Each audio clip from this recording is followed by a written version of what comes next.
Welcome to this tutorial. In this session, we'll show you how to manage blood test records, capturing each visitor's test details so your screening history stays accurate and easy to act on. Let's get started. From the sidebar, navigate to Blood Bank and click it to open the Blood Bank dropdown.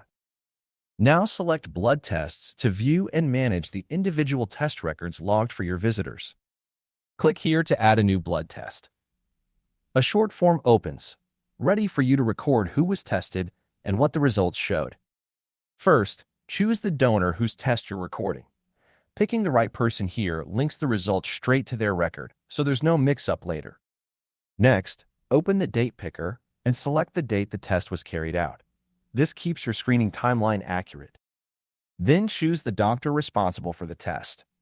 Tying each result to a doctor keeps your records accountable and easy to follow up on. Now select the blood group the test confirmed, for example, O+. This is the key result staff rely on when matching units later. Mark the test as valid to confirm it's acceptable for processing.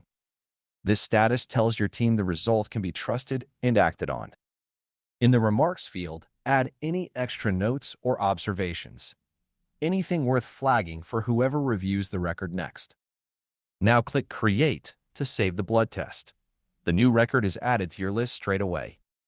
And that's a wrap on blood tests. You've just learned how to record a donor's blood test details accurately. Thank you for watching, and we'll see you in the next tutorial as we continue setting up your blood bank system.